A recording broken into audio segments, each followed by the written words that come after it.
Welcome to the SDA Housing Podcast, brought to you by NDIS Property Australia. Before starting this episode, we need to provide a general disclaimer. Information contained in this podcast is general in nature only. It does not take into account the objectives, financial situation, or needs of any particular person. You need to consider your financial situation and needs before making any decisions based on the information in this podcast. And you should consider seeking independent and professional advice for your personal circumstances. All right, let's begin. Hello everybody, my name is Min and I'm your co-host with Debbie from NDIS Property Australia, and you listen to the SDA Housing Podcast. Australia explains, highlights, guides and brings awareness about all things SDA in this ever-changing NDIS world. Debbie, how are you? Hello Min, I'm good. Today's podcast is titled The SDA Landscape according to Bruce Bromley. And the reason why we have this podcast episode is because a few episodes ago, Debbie, we brought up the topic of how many numbers are out there, do we think, and maybe the SDA assessors will probably know more, and maybe Jeremy Sodden and Bruce Bromley would know more because they're assessors. And so Bruce sent me a message about a week ago saying, hey, I heard my name brought up in the episode. I'll email you some of what my thoughts are and go from there. So today we're going to go through this email from Bruce. So Bruce has given us some feedback, a lot of feedback, and he's authorized us to use it as promotion or discussions on our podcast and whatnot. Debbie, do you want to maybe read his email from start to finish, and then we'll dissect it piece by piece from there? Okay, I certainly will. All right, here is my perspective. No, at least up and start. Yeah. Hi, Min. I heard my name mentioned in a recent podcast asking where Jeremy and I see the state of play. Here is my perspective. There has been a noticeable move away from apartment requests, both by participants and developers.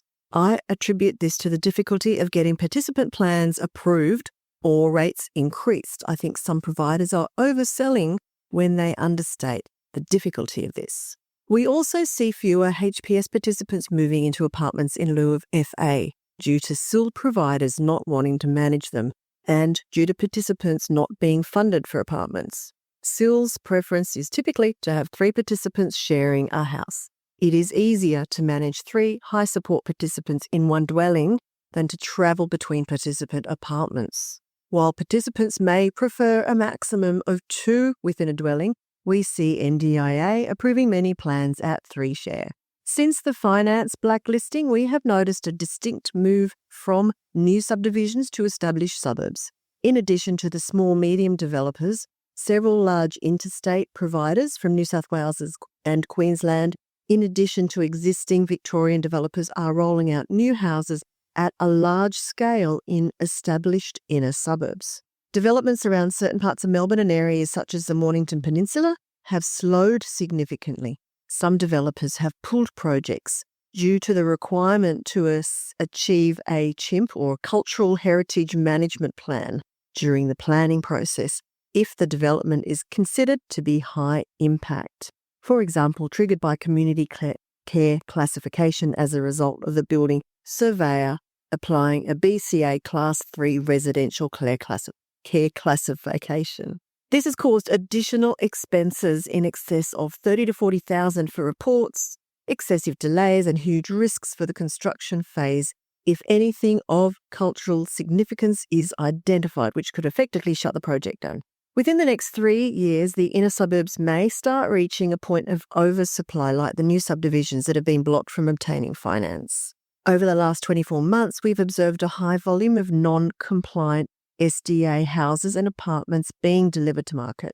Nationally, demand for our peer review and pre-acquisition due diligence inspection services has increased significantly for investors, investment and finance institutions and banks.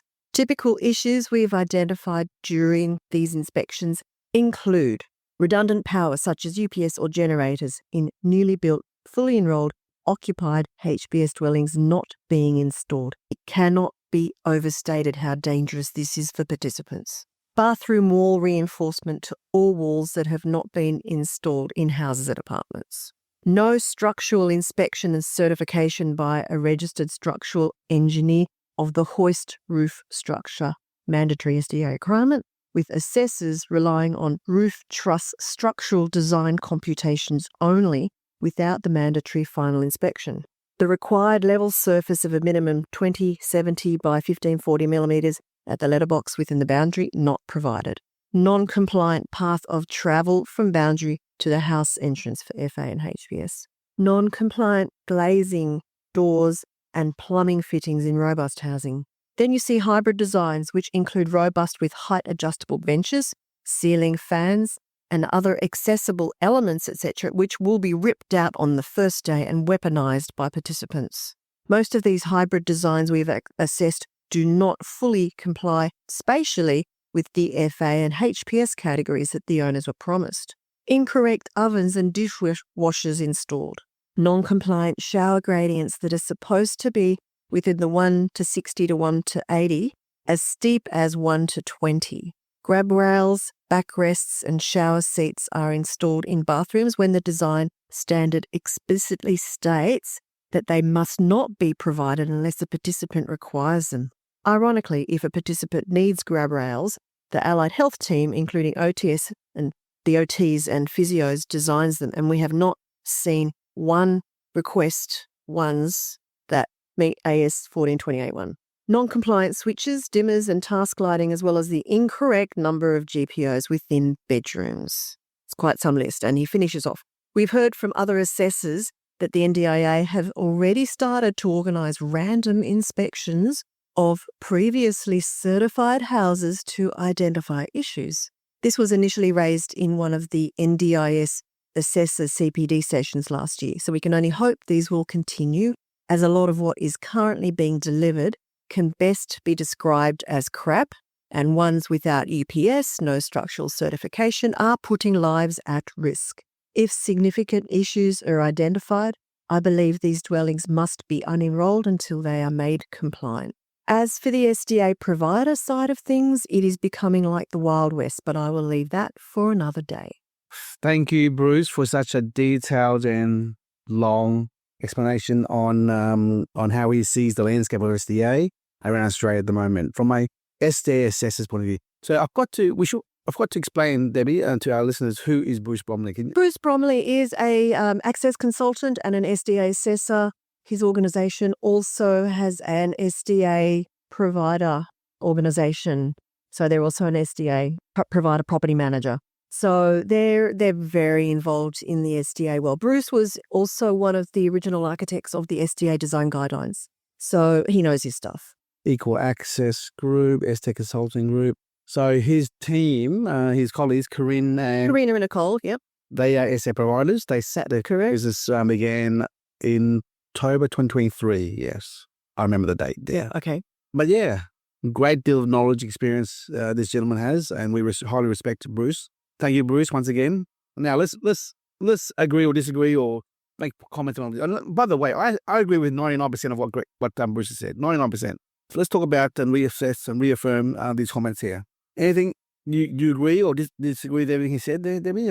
Absolutely. Most of it, I think, is quite on point. I guess, obviously we don't have any say or anything to comment on in terms of issues that have been identified in inspections. But what we do maybe have a perspective on is the supply of SDA in the market. Yeah. So, yeah, my only question here is, because, not question, but comment is, when people have a project, be it a house, villa, development or apartment complex, they do their preliminary, designs, planning permits and everything, town planning, designs all done with council. I think they go to an SDA assessor pretty much when, Debbie? Well, the plans need to be certified, pre-certification certificate. Only when when it's actually green light, everything going ahead, right? Yeah. Yeah.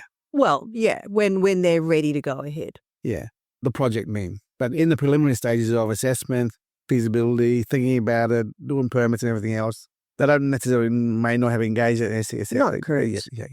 So my point is, we deal with a lot of developers who aren't at that SDA assessor engagement stage yet.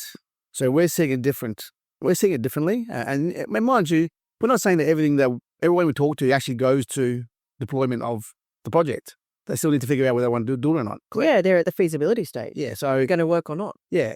So, but yeah, I think we're seeing we're at the preliminary stages and we're seeing different parts. We assess developers with their projects. And at the end of the whole feasibility and assessment of 3 to 5 months, then we recommend them going to a SDA Assessor, like a Bruce Bromley or a Jeremy Soden. Jeremy's in Brisbane here, Bruce is in Melbourne. Yeah. So do I see apartments falling off yet? I don't know. It's a maybe, but I can't say it is. It's slowing down. I think with apartment delivery, it will become far more evident over the next 12 months where there is an oversupply of apartments, where they're not needed, and where they still are needed and are going to fill a gap in the market. So Melbourne, yes, we have seen a lot of apartments being delivered in Melbourne. There's quite a lot in certain areas of Sydney. What is that back there, Debbie? A lot in certain areas in Melbourne, yes, but still a lot of areas still need good stock. Medium density. Villa projects or apartments, yes. Yeah. So But Sydney is a different story. Sydney is a different story. And maybe there's such an undersupply across New South Wales of good SDA stock.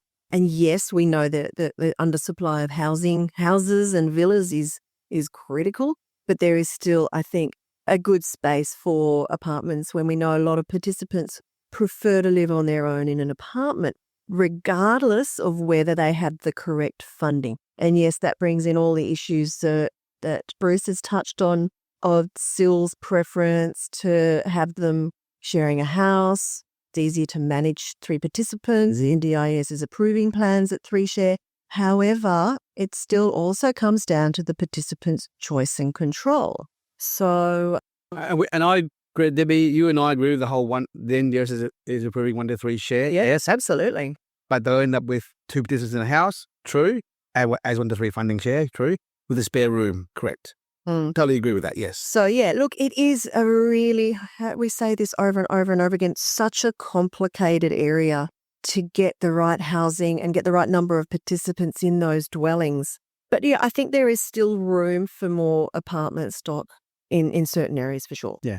But moving on, the inner ring suburb, he's talked about inner ring suburbs, so the knockdown rebuilds. So we talked about knockdown rebuilds about a month and a half ago in a podcast, in a webinar, Debbie, and that was a good follow-up there.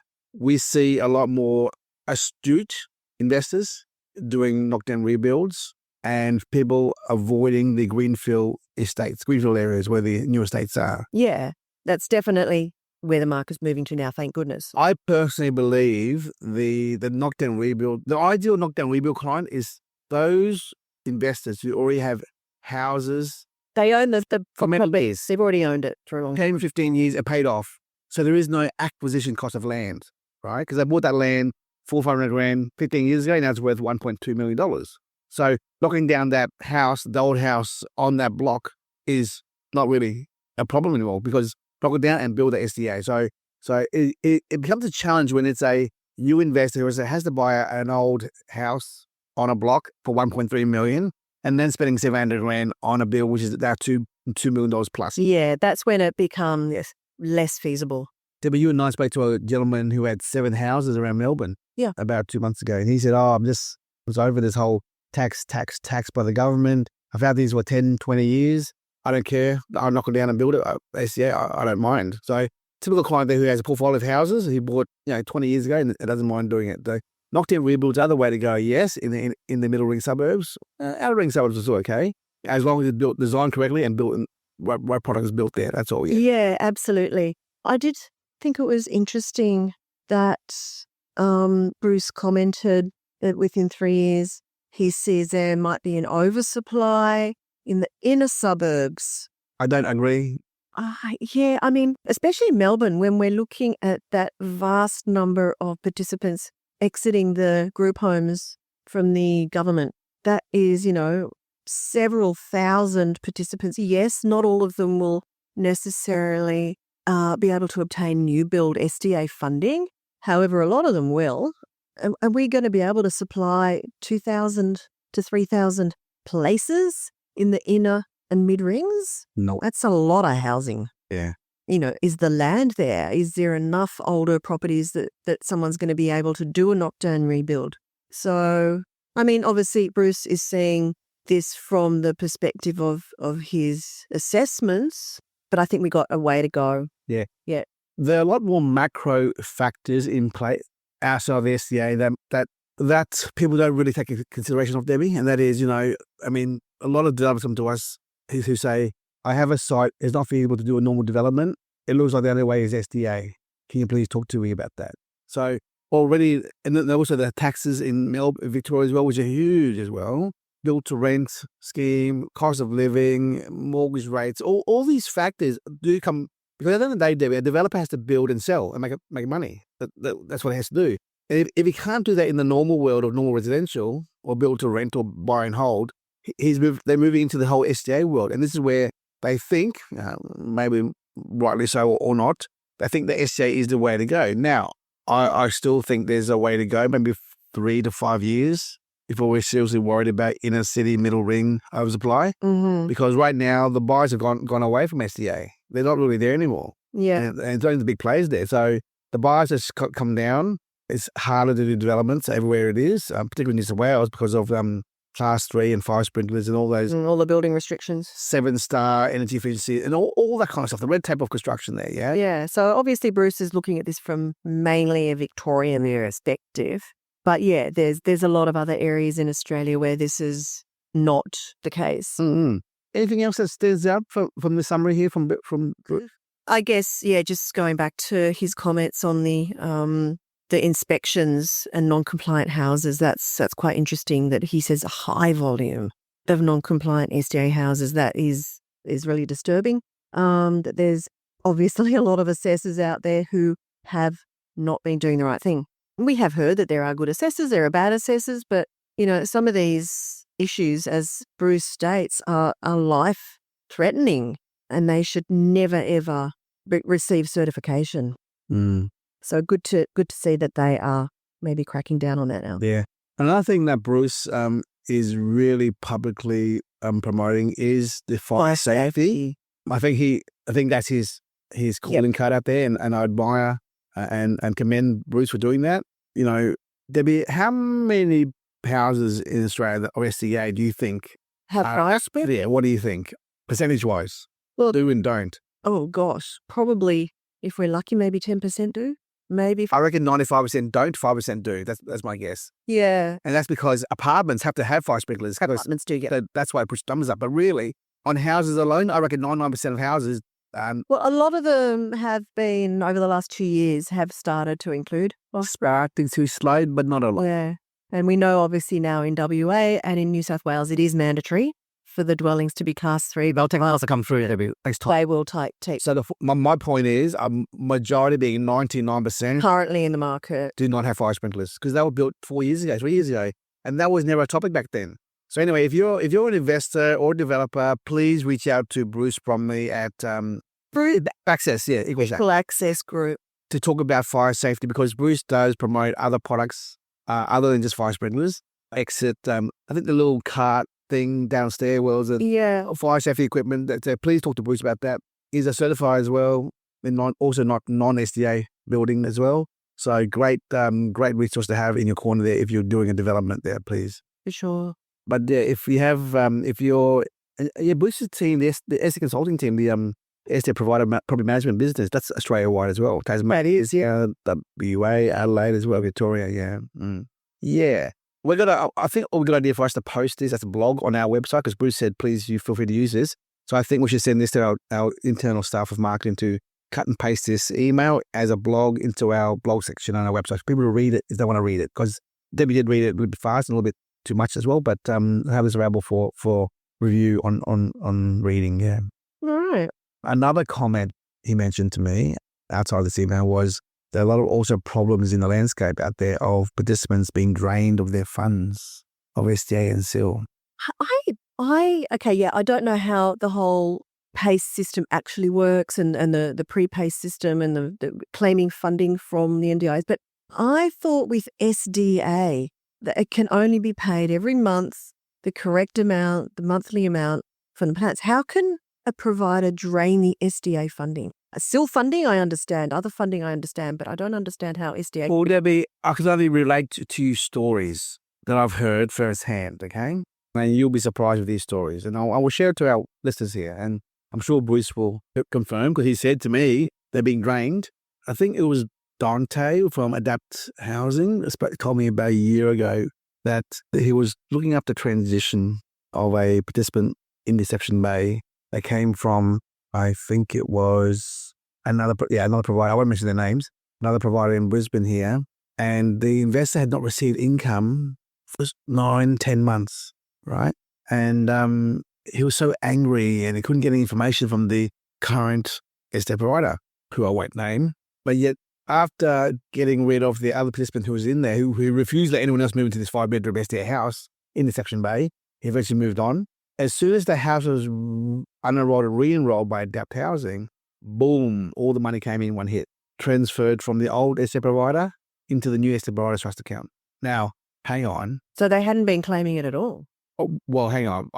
No one knows. It just turned up all of a sudden in one big lump sum. Either it was being held on the other side, right?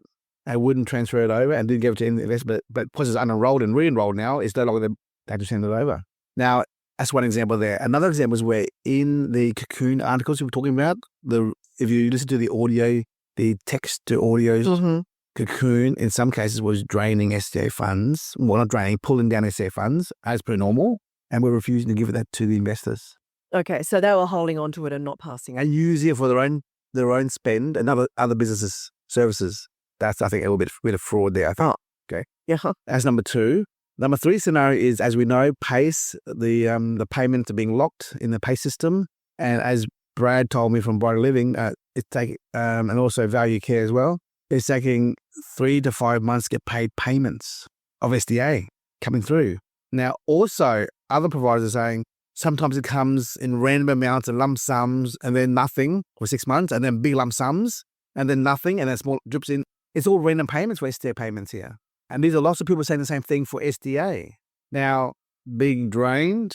Also, by the way, another one of our provider friends, I don't know if it was Brighter Living or was it or Adapt, they received the whole year's SDA funds in one lump sum in advance. In advance. Okay, well, there's an issue. I'm not saying I was drained.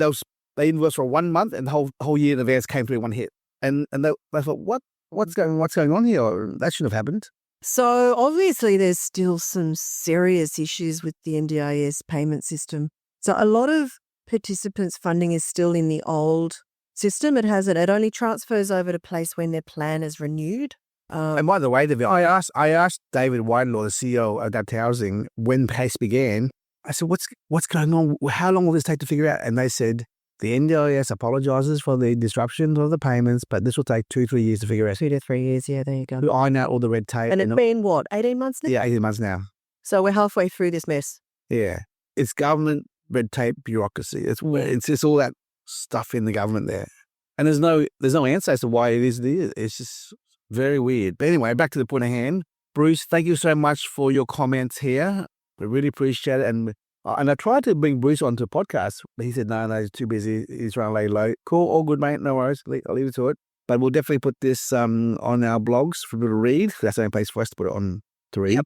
Any final comments, Debbie, from you about this article and how he sees things? And look, I think it's so important to get a perspective of an SDA assessor because they're the ones that do know what is potential future development. They are doing those pre-certification assessments of SDA stock that goes into the pipeline data, and we know how difficult it is to get clarity on what that means. So yeah, it's really good to get someone who's so invested in the SDA world to put their perspective forward. On the comment of blacklisting of lending that was mentioned, look, I think it's a great thing that actually happened. I'm not too worried about it, Debbie, because there are new lenders taking its place, like Uptain, BC Invest, Better Mortgage Management, Granite's still there, Homestar, Columbus Capital still there. So the banks is coming in slowly as well, the big major banks. So I think the whole blacklisted suburb lending topic will drift away at some point in the coming year or so, because new lenders coming in to replace the major lender, being Columbus Capital, as the main, who has been the main player the last 5 years, 95% of all loans. All more lenders coming in now from living like. And of course, the other side of the blacklisting is that, it has slowed and hopefully will stop the overdevelopment in the oversupplied areas. We're still doing one sale a week just a lot of resales or built and tenanted or built and empty, because our buyer demographic, Debbie, to our listeners, is as a provider, a still provider wants to buy one for himself, to put some participants in. Okay, cool, here's empty, there it is. Or a cash buyer from SMSF goes, I got cash, I'm $1 million cash, I'll only buy if it's built and filled up. Here you go, yep, done deal, right? Versus, an owner occupier who wants to buy two side by side as husband and wife, but don't want to live together. Yeah, I mean, they're all there. The buyers are still there. So I'm not really worried about, the lending drama, because even Columbus Capital, the biggest lender, they will happily lend to an owner occupier of SDA funding. Happy to, but with minimal deposit, I think, because they're in the game to help provide for participants, and they can't always be commercial and be a ruthless lender and doing restrictive lending, but they're happy to lend to with the right purpose. Yeah. So the buyers are still there for SDA under the right conditions. And the right conditions are design, desirability, and data, because these days the lenders want to see a data report. They want to see that the buyer's done their due diligence. And they also want to see an independent third-party financial advice report as well. Yep. Just saying, do you know, Mr. Borrower, that this is a risky investment? Does this meet your risk profile? Interesting, isn't it, Debbie? That's all new as well. Yeah. That is very new. Yeah, those are the new requirements that have been coming in for loan approval. Because the last few years, there's been so many of these, here's my income assessment from the SDA provider, there's 190 grand, there it is, and the value of those on that. But we now know that's the wrong way to do it, because they won't get 190 grand maximum income, they'll probably get half of that. And of course, there's that waiting period, the buffer zone. Yes. So, yeah, they're finally understanding the intricacies of this investment. But, the landscape, according to Mr. Bruce Bromley, from a design and build and post-construction perspective, I totally agree with everything he's saying. There needs to be more, audit, policing, reviews or re-inspections of houses. I think so. That may have slipped through the cracks and are non-compliant, because, you know what, I'm sure no investor or builder wants to be caught out with a uncompliant property, because, you know why? Insurance-wise, Debbie, if you have a non-compliant home and the insurance company says, oh, hang on, we're not covering your claim because it's not a compliant SDA home, then the claim is rejected, and therefore any injury sustained by the participant in that home on a non-compliant home will be damages against the property owner. And God knows how much that's going to cost. So you can't afford to have a non-compliant property. I mean, I'm not an insurance broker here or advisor, but that's what common sense tells me. Don't own, don't buy, don't. By the way, Debbie, if anyone buys a resale SDA, they should engage Bruce Bromley or Jeremy. And it's SDA Assessor again. Don't believe the certification from 2 years ago, because it may be wrong. Get a second opinion. Yeah. So that's my advice, everyone. Just reach out to Bruce if you're in Victoria, just to do a second assessment of your property if you're thinking about reselling it or just or buying a new one that's secondhand or whatnot. Okay. Any last words, Debbie, before we hang up? No, I think that covers it. Why do I always say hang up? We're in the office together here.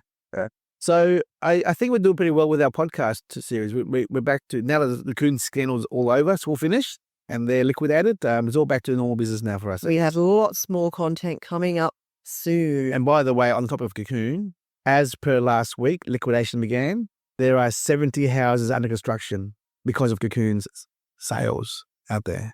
So there will be 70 newly frustrated and crying investors who went in on that rent guarantee, right? Because the cocoon was to support it, but there's no more cocoon anymore. Yeah. So watch this space on the whole cocoon construction drama out there as well, everyone. Yeah, a lot more to come. Anyway, thank you very much, Debbie. Bye-bye. Thank you, man. Bye. We hope you enjoyed this episode. Please make sure you are subscribed and following us so you can keep in the loop with all of our upcoming episodes. We would really appreciate it if you could leave us a 5-star rating, a written review, and to share this podcast with those that could benefit. Until next time, catch you on the next episode.